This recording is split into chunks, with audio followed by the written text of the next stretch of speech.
Alright, y'all. It's your boy back again with another video. And I kind of want to talk a little bit about, it's going to be a little bit of a mix.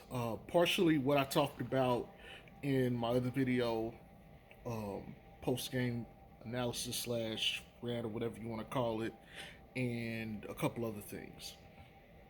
By the way, that video is currently like over 215 views. I only have like 146, 147 subscribers. So, to all of you that watch my videos, or in particular that video, because it's one of my better videos right now, I thank you and I appreciate you for that.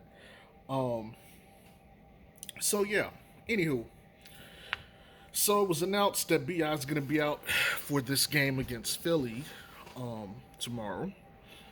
And I kind of wanted BI to be in that game because they have a big three, and I think to match them, we gonna need our three.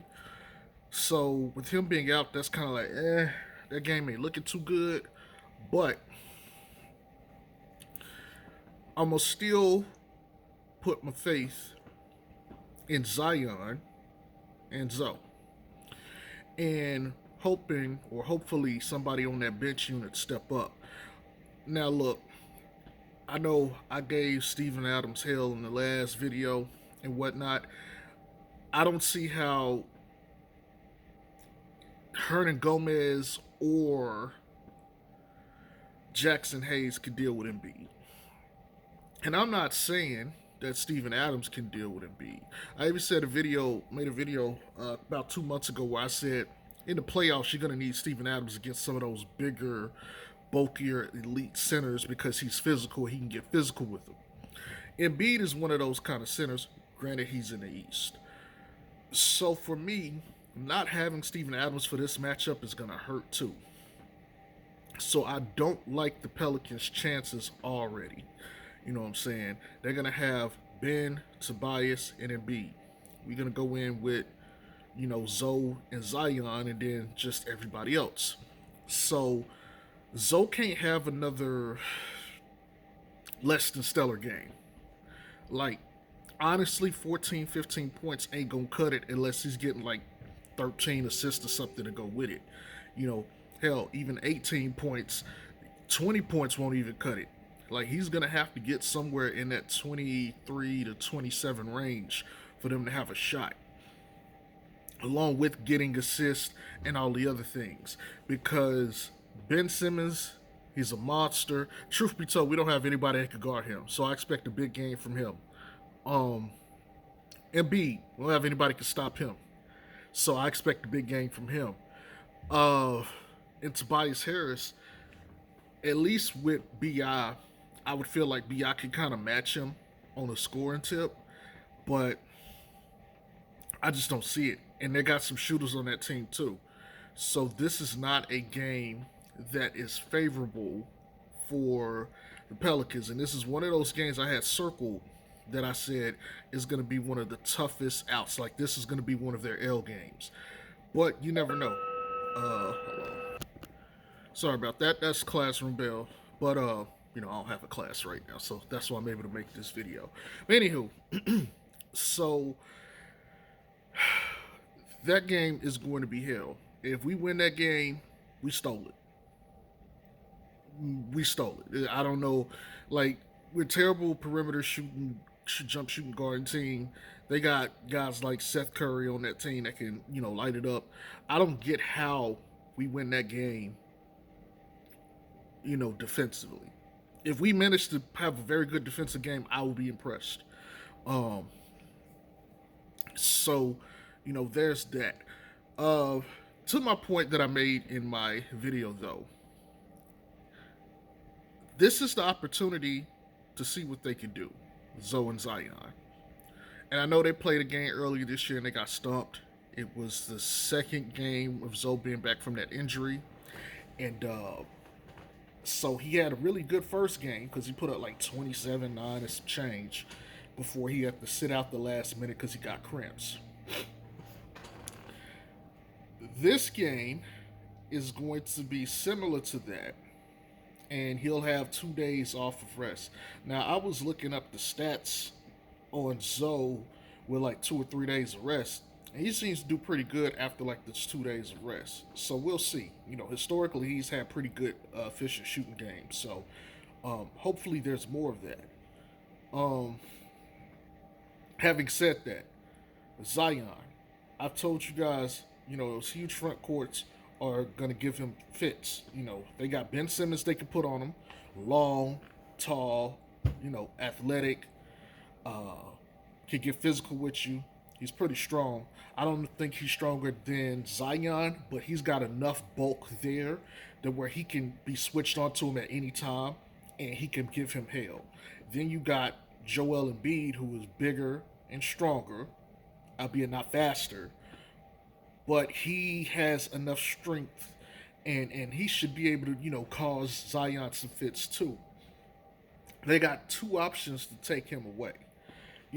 It's this is going to be one of those Zion games where he's going to have to come with it, and he's going to have to rely heavily on Zoe to create an opportunity for him to get buckets. They're going to want to get in transition. They're gonna have to get in transition. They're gonna have to play fast. They're gonna have to play extremely up tempo for this game. Now, Ben Simmons is really good in transition, so a fast game benefits him too. And you already don't have anybody for him, but you can build a wall because he won't shoot. And because you're building a wall, you're also taking away Joel Embiid to some degree too, which is going to be hard when you got guys out there that can knock down jump shots like, Seth Curry. So, matchup wise, I really don't like this. But at the same time, if the goal is to make Seth Curry or one of their other shooters beat you, you could do it. So there's that. Um, Man, it's been a lot of chatter going on. Skip Bayless and Shannon were talking about who's better between Zoe and Melo. And he's still sticking with Zoe. Y'all know how I feel about that. Shannon likes Melo and everything, and he gave his reasons or whatever. I think it's funny that not even a month ago they was talking about, Zoe's bad defensively. He's not shooting. He's worried about this week. Not even a month later. Hey, Zoe's a really much improved player. He's coming to his own. Yada yada yada. It just goes to show a lot of these shows, and I like Undisputed. I like First Take, two of my favorite shows for entertainment purposes. But it just goes to show you these guys change opinions like they change draws. Like every day it could be something else. One day, oh, they're so terrible, terrible. Next day, oh, they're amazing, they're amazing. At the drop of a hat. Um, I ain't seen too much other talk, but you know what? A lot of people. The Jump also talked about Zoe and his contract and his desirability this summer, and basically it was like there's only two teams really out there: Chicago and the Knicks. And I gotta be honest with you,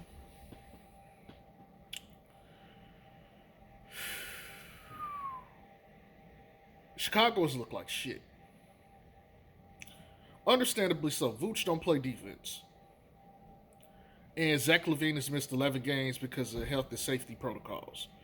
So they've looked like dog shit. And then there's not practices, so Vooch is just kind of playing his thing and trying to, get incorporated. It's a mess.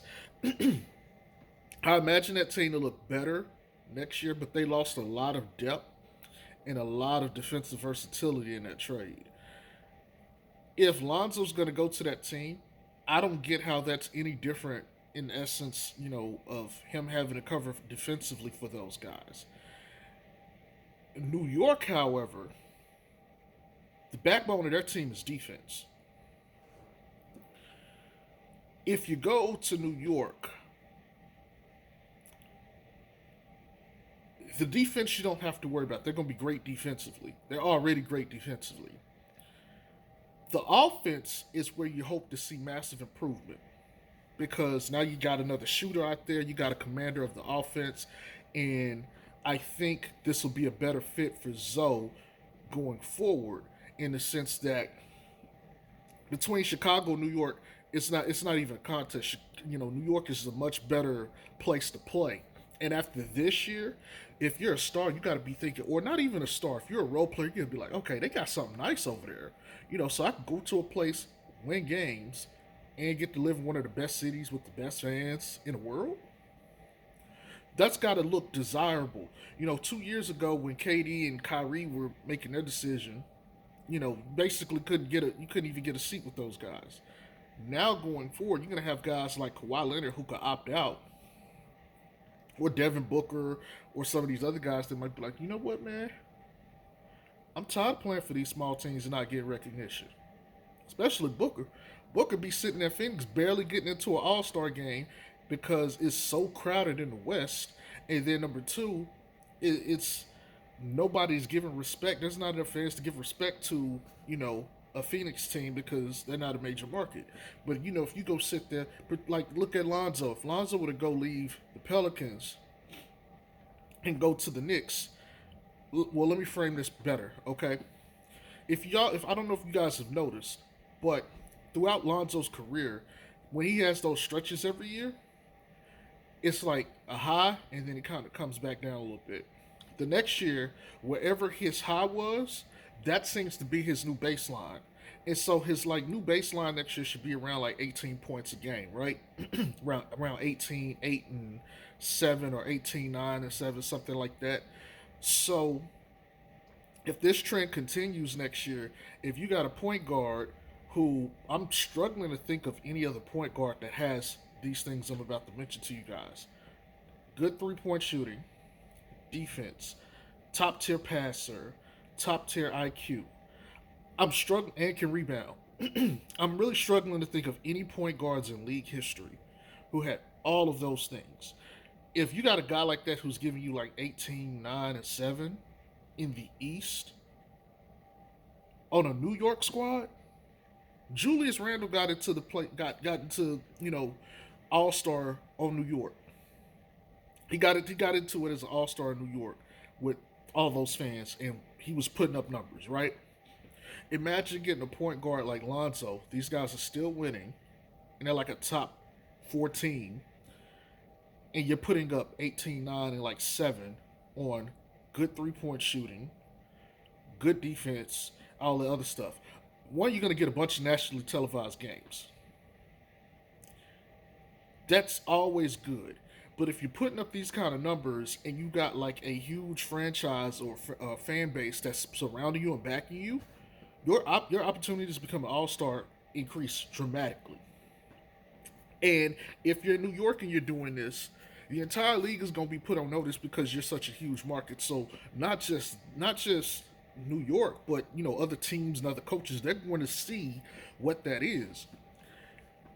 Lonzo is going to have an extremely high chance to get into an All Star game next year if he's on the Knicks compared to Chicago. And all that's going to do is bolster his resume because not only that, think about this: Eric Bledsoe got all defensive team playing next to Giannis. We know what he looks like on the Pelicans. We know what Lonzo looks like as a defensive player on the Pelicans and the Lakers. Imagine playing on a team that's already high in defense, and so you're getting that, along with the Knicks fan base, along with potential all-starism, and you put all that together, he will have the potential to be first or second team defense next year, an all-star, leading the league in 3-point shooting. Actually, I don't think that's going to happen. Let me take that back. He won't lead the league in 3-point shooting, but he'll be up there. What he will do is he'll be one of the top players probably in assists. And he's definitely going to get heavily promoted in New York. Okay? And I know he was working on his brand. Matter of fact, I think Willie Hernangomez was wearing some of his new clothing line apparel at the game the other day. So imagine you go to the mecca of all of this stuff in New York and you get your clothing brand set up out there and you're doing all this and now you start getting sponsorships and deals and stuff. Look, Lonzo got a chance to have a very great and lucrative career. You know what I'm saying? And obviously the East power level ain't as high. It's very top heavy. In the West, it's kind of even out. Like there's duos everywhere. Like all the teams got some sort of duo. Even with Denver losing Jamal Murray, you still got MPJ and Joker, Donovan Mitchell, Rudy Gobert. Even though the Lakers have been hurt, LeBron and AD, Kawhi and PG, Luca KP, all that rhyme. I wouldn't try to do that on purpose. you know, if you want to do a CP3 and Booker or Booker Aiden or CP3 Aiden, however the fuck you want to do it, there's that. All these teams got like talent, like two players. The Knicks don't have that yet. They got Julius Randle, they got RJ Barrett, I guess, but it's still kind of up in the air. But if you go get Lonzo already has star power mixed in with what they got. Julius already got a relationship with Zoe. So you already know what that's going to be. And he will have already played with Zion, and Zion could also give him game on RJ Barrett. And RJ is improving. So you're giving Lonzo two potential weapons along with your Emmanuel Quigleys and Mitchell Robinsons, and I think they got Nerlens Noel too, I think. Um, Kevin Knox, who's not playing, who probably is going to get traded or they won't bring him back. Um, Derrick Rose, and you know what? Let me talk about the Derrick Rose point too. Um, People are talking about him having to work on his handles and finishing at the rim, which is true. I don't disagree. I don't think, and it's funny, as much as people talk about Zoe stands or Zoe Eden, I don't know of any Zoe fan or stand that doesn't say, hey, he doesn't need to improve on his layups or his finishing at the rim, let's just say it that way, and his handles. Okay, even I've said that. So, even the ones who disagree and don't like Zoe are in agreement with the ones that they say are standing him. If you have Derrick Rose, like, let's just say, for instance, that Zoe said, look, I'm going to New York. Like, let's just say he got his mind made up right now. I'm going to New York next year. Fuck all this. You think, because things are opening up, COVID is starting to die down, so places are getting a little bit more active. There's probably going to be some more open run this offseason. If he knows he's going to go to New York, you think he ain't going to be like, hey, Rose, check this out. I need to get better with my handles and my finishing. You mind, training with me for a little bit for a couple weeks so we can work on this? Like, he got an open run last year with Ben Simmons, although we didn't see it. We saw the pictures of it, so he got to play up against Ben Simmons. He was doing some training on the beach with Trae Young. Okay, so it's not like he don't have connections. I'm not sure if Derrick Rose is with Clutch Sports. I'm not even sure if are they even out in New York?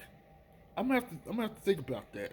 I don't know, but there's tons of people. I'm sure he could get in contact with Derrick Rose. Hell, he know Julius. Hey, can you give me Rose's phone number? I need to ask him some things. I need to catch up with him.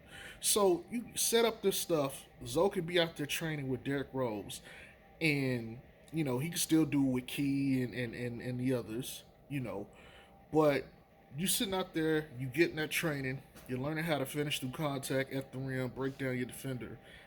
He is going to have a much better season than he had this year. We all can agree this has been his best season as a pro, bar none, injuries included. Like, you would take, if you would take Zoe this year over any other year he's had, period. And he's only trending up, and this is just off of not even a full off season. So he should get a full off season, regardless of what's going on. Because the Pelicans, even if they get into the playoffs, actually, let me not say that, because there's some matchups I wouldn't mind. If they got matched up with Phoenix, I think they could beat Phoenix in a 7-game series. It's not going to be easy by any means, but I think they could go out there and give it to them in a 7-game series. Utah is another matter. I don't think they beat Utah because they shooting is too good. Denver, I think they could beat Denver in a 7-game series. It's going to be hell. And I think there's only a couple teams in the West that I don't want to see them matched up with. Like the Clippers, I don't think that's going to necessarily bode well because I think Kawhi and PG are going to be on a mission along with Rondo. I don't want to see them against Dallas. Dallas is going to be a stomp. I'm not saying it just because I'm a Dallas fan, but I think they don't have an answer for Luka or KP. Hell, most of the teams don't have an answer for them, and they're going to be a wild card in these playoffs. The Lakers obviously is a no go. Healthy LeBron, AD. Now if LeBron is still suspectedly injured, that could be different. That could be different. That's something to watch for y'all. Um, but any of these other teams, like if they get in the 7 game series with Golden State, hey man, coin flip, coin flip. So let me say this: I do like the Pelicans' chances if they get matched up with certain teams. Is it likely? Not necessarily, but they have the key ingredients there to go and make some stuff happen. Having said all that, I don't really expect him to do much. So he should get a full off season to work on that stuff and improve, and he should be a much better player. Even that behind the back step back jump shot that he pulled to ice the game, that wasn't the smoothest thing he's ever done by any means. So if he could tighten that up, he'll be in a wonderful place. We've seen a little power dribble he did on Steph, and that's cool, but that's not enough. He's going to have to get a little bit more dynamic with his handles. Which he's, like I've always said, he's not bad with his handles, but if he wants to be able to draw contact, one of the first things you got to do is you got to be able to get past your man, break him down, and then go to the cuff to draw the contact. Okay, so that's something he's definitely going to have to work on. And like I said, Derrick Rose is like one of the perfect people to get toolage from, because that's what he does. That is his game. If you go back and look, if you're a new person, let's say you probably 24 and younger, you may not have been around and was into the Derrick Rose hype when Derrick Rose was out there giving it to people. But I saw that Derrick Rose sat there. Derrick Rose's first step is legendary. His athleticism with the ball. People talk about Russell Westbrook. Russ couldn't get to the rim like Derrick Rose could. And Derrick Rose finishing was elite. That's why he's the youngest MVP ever. Derrick Rose was a monster. So if Zoe can pick up anything from him, he's doing himself a good service going forward in the future. Now, a lot of people like to compare him to Jason Kidd. Jason Kidd came into the league at like 21. It took him 2 or 3 years to get to that point. He was 25. Zoe is 22 going on 23, if I'm not mistaken. Let me check. Right, so Zoe is already 23. He'll be 24 this year. So he still, if you think about it, he still got like another year and a half, basically almost 2 seasons, to kind of get to that point that Jason Kidd was when Jason Kidd started leading teams to the playoffs and getting all-stars. He's kind of already ahead. He's already, like, when we compare those two, he's already an infinitely better jump shooter at this point in his career than Jason Kidd was. Jason Kidd didn't get that to the latter stages of his career. What Jason Kidd had, though, is he was always able to finish at the rim, and he was aggressive at attacking the basket. That's one of the things that, they're kind of flipped in that. Kidd better finisher, Zoe better shooter, but you flip them, that's how it is. Zoe is going to have to get to that point, but he's already ahead of him in that regard. So, not just that, but free throw shooting. He's at 80% for the year. Like, I'm looking at this. He is at 80%. A couple years ago, he was at 41 and 47. And then last year was like 58. So that's a 22% increase from last year, man. Look at that. That's insane. So he's only going to project up, and he's got the confidence now. The free throws, he just know, I just got to go up and then knock it down. He's not worried about free throws anymore in his career. He's competent at it. Oh, by the way, what did Alvin Gentry say last year? There's no reason you can't average 80% and go 4 to 5 times a game. That's next, is learning how to finish through contact and absorb the contact and get to the basket. Get to the free throw line. And let me go ahead and say this too before I forget, because I forgot to mention this in the other video I did. Look, Lonzo has shown if he can get to the free throw line, he can get you 30. Okay? If he's ever going to be that guy who's going to average in the 20s or 30s at some point, he's going to have to learn to draw contact and finish through it and go to the foul line. That's where he's going to get the most improvement from. I like the handle. Like, people were worried about his ability to finish off the handle or with the ball in his hands, dribbling. That step back mid range showed that he has the potential for that too. And he's also migrated to using both sides of the elbow. He used to only, like at the beginning of the season, he liked to go to that left elbow. Well, he's starting to use that right elbow too. That's excellent development. If he can keep doing that, that's good. All of these things are market improvements, right? But being able to finish at the rim, get those free points, you know, those free throws, is going to help elevate his stock. Okay, even if he presents the same exact scoring numbers this year on the same shot attempts, if he can get to the free throw line 5 times a game or 4 times a game, like Gentry said, and let's say he can still knock down 80%, he's getting an additional 4 points. I'm looking at it right here. He's played 52 games this year, and he's got 14.6 points. If he can go to the free throw line 5 times a game, 4 times a game, he can knock down 3 or 4 of these. That's 17 to 18 points. It's 17 to 18 points. He's already giving you 5.8 or 6 assists. Okay, imagine how many more assists he's going to get when he can draw the contact and the defense got to come out there and actually face guard him. So he's going to get like an additional 2 assists a game just off of that alone. Okay, you know, if he's already 6, that's 8. I said what, 18-8 or 18-9? Bam, there it is right there. He's got 4.7 or 5 rebounds, and part of the scheme is for him not to crash the boards. If Tom Thibodeau said crash the boards, guess what? That's going up to 7. What did I say? 18-9-7, 18-8-7 or 6. He's right there. That's really all it comes down to is the free throws. That's it. If he becomes a more efficient shooter, he's going to break 20.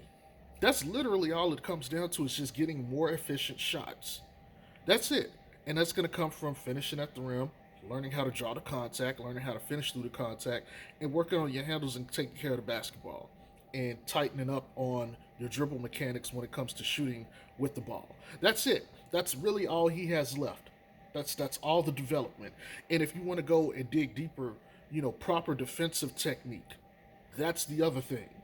With even better defensive posture technique and being able to fight around the screens and stuff, or learning how to beat the offensive player around the screens properly, you're looking at a guy who's a two-way player who can create off of basketball, can draw gravity, can hit at 3 levels. He can rebound. He's big for his position. Like he's athletic. Like there's so many things, plus the intangibles, which we saw the other night. You're talking about a guy like, there's not too many guys. Yeah, you're gonna have your Steph Currys. You're gonna have your Lucas. You're gonna have your Dames. You're gonna have your Kyries. But like I've always said, even though he don't have the points to compete with them necessarily right now, there's always something he can beat his matchup on the court. And that's what matters. When it comes to assessing these guys, you want versatility. Those skills in one body is hard to find. It is hard to find. Like even LeBron, for all the stuff that I'm mentioning, LeBron can't shoot. He really can't shoot. And Zoe's a better shooter than LeBron. Now LeBron is taller. He's a lot more physical, stronger. There's things that he'll beat Zoe in rebounding and passing. He'll probably be better than him at that stuff. Even though I gotta say, I don't think LeBron is a better full court passer than Zoe. There's certain aspects of passing that I would still take Zoe's passing over LeBron. In the half court, it's not a question. Give me LeBron passing, but full court, I want Zoe passing. But the point is, he's like a little Brody in terms of LeBron. He got to learn to use his body a little bit better. That's it. Little mechanical things that you could tighten up. See, missing those couple of off seasons slowed his progression, because he would already be better than De'Aaron Fox on paper. But De'Aaron Fox on paper put up better numbers, and De'Aaron Fox has had off seasons to work on it. One off season, he's already become a fantastic player. Another off season, like they talking, if you invest dog to the roof, to the moon, Zoe to the moon, man. Zoe to the moon. So, like I said, his ceiling, his floor, we haven't quite got to his floor or ceiling yet. He still has much more to go. And let's just say this, even if his floor was this right here, 15, 6, and 5, that's not a bad floor. Really, that's not a bad floor. A guy who can go out there and get you 15 points, 6 assists, and 5 rebounds, and play defense. That's a top 10 pick. That is a top 10 pick. It may not be a top 5 pick, but that's a top 10 pick. Period. And if he's improving, which he still is, he's going to justify that number 2 pick. Like AD and them been saying, growth is not linear. Okay, people grow and develop at different times. It took Vic like 5 or 6 years to finally pop. Zoe is only in year 4, first off season, and he's already started to blossom. But hey, that's all I got for y'all. I gotta get back and do some other stuff. Y'all take it easy. Peace.